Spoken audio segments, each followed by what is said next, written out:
Happy Monday, guys. Welcome back to the shop. We got a Ferrari in here still. It's going to be here for a little bit. Doing our own service because we don't really trust anyone else to, and it costs a fortune and morbid curiosity, I suppose. So I filmed a bunch of this over the weekend in here on Saturday, doing the oil change, whatnot.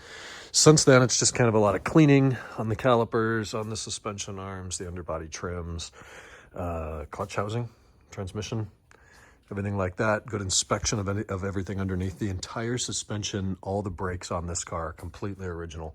Original pads and rotors, 1998 with 36,800 miles. So plenty of pad lining left, probably between half and 2/3.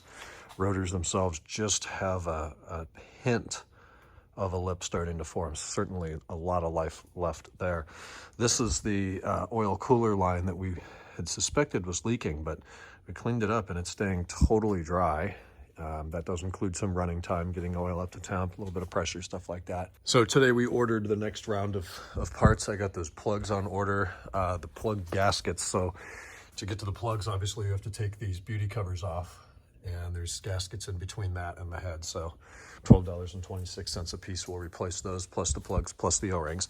Then we are going to do this parking brake cable. I just got it on order. It's only 75 bucks. Goes from the main assembly, as I showed you before. This is what goes to the parking brake. You pull that, it tightens up both of this, or both ends of the cable. One goes to the left wheel, one goes to the right. So we'll need to take the calipers and rotors off and get in there and see what the parking brake assembly looks like, which of course will allow us to connect our new cable that goes into the wheel carrier like that, and may or may not supposed to be that loose, so we'll get that adjusted. Wheel lugs are here, various fasteners for the underbody. He put this back to black stuff on all the plastics. I don't like how shiny they are. Hopefully that'll fade. We'll take some simple green and try to get them a little bit more dull as they're supposed to be.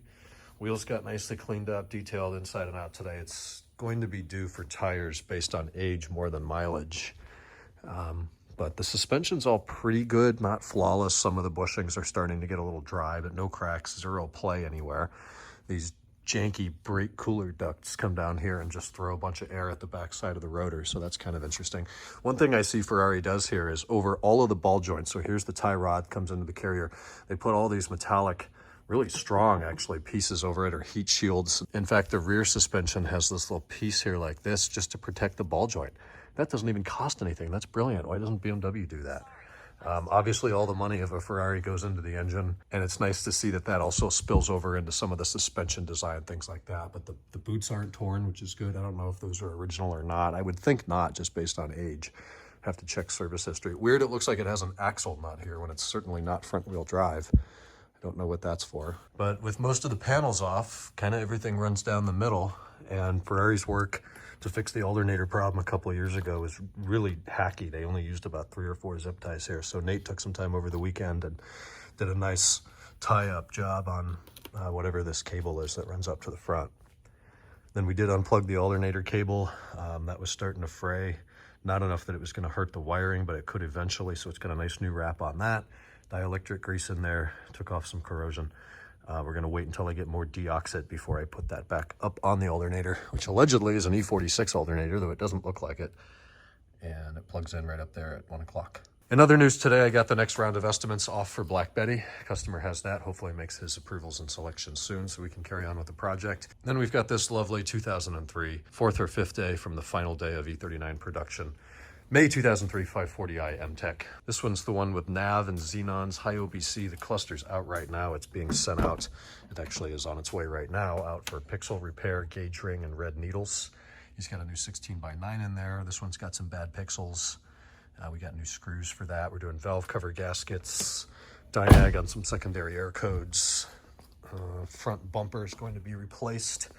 Looks like it kissed a curb or something, came up on the road and smacked it there. So we'll get a nice new bumper on that. It's gonna look really good. I'll have to ask him about that front plate. I'd hate to drill new holes in it, though it is state law. Oh yeah, and par for the course on the E39, we're gonna be rewrapping the A-pillars in black cloth. They're both starting to peel. The Baritz blue wagon is all but done. Oil pan went up today, got torqued, new gasket in there, of course. Smear of gasket maker on a few places, so we're gonna let it sit and cure overnight before we add oil tomorrow, get it started running, see how things go, get it out for a test drive. But everything's torqued at ride height for the inner control arms, steering linkages back together. essentially done once we finish up the oil change and get a test drive in, check for leaks. Last week I filmed how I got rid of the product shelf over here, and that meant we didn't have a place to put our hand sanitizer, hand cleaner solution. So we got this guy from Gojo. The material, the product is not in there yet, but I mounted that on the wall where the towels were, moved the towels over here, which is fine. And we're all right-handed, so I think it makes more sense to have it on the right side of the sink. Thursday I will be receiving the insert, which is something like 2 liters. I had 2 installation methods. You could either glue this thing to the wall. There's some adhesive backing there, which I'm just using as an anti-rattle agent now. Or you can use the supplied 11 millimeter nuts or bolts, which I think are a better solution. So that's not going anywhere. Last thing today, we've got a digital ultrasonic cleaner. This one's heated. It's got a timer on it. Obviously, whatever this text was translated from some other language down at the bottom. Do not use this unit when the tank is not to fill the water. So I think you have to use the solution in it to use it, obviously. Okay, that's it. Nice to see a splash of red in here. I'll keep you updated on that project as well as everything else. This 540, I got to remember what's going on here. Yeah, I need to call the customer tomorrow. Running well now that we've fixed that throttle body gasket leak, and we'll see what he wants to proceed with. He already made a bunch of approvals, mostly suspension related, not much in the way of cosmetics, but I think he wants to discuss options with struts and springs. So that'll be tomorrow, and then we'll build a service plan for him.